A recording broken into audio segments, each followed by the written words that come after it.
Hello guys, welcome back with me again in the channel. On today's tutorial, I'm going to show you how you can add channels to the YouTube Kids app.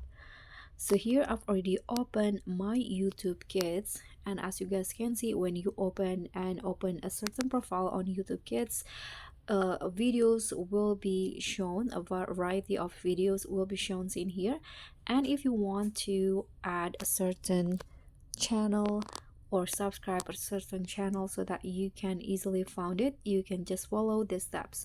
So first, let's just explore in here. Okay, for example, I want to add these channels right here.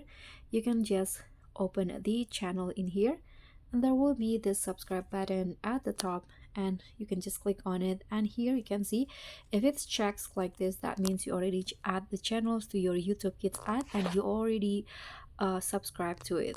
And you can also download the videos for offline viewing if you want to by clicking on the three dots icon and tap on the download video. And so that's all from me. Thank you so much for watching. Don't forget to like, comment, and subscribe. Also click on the thanks. Bye.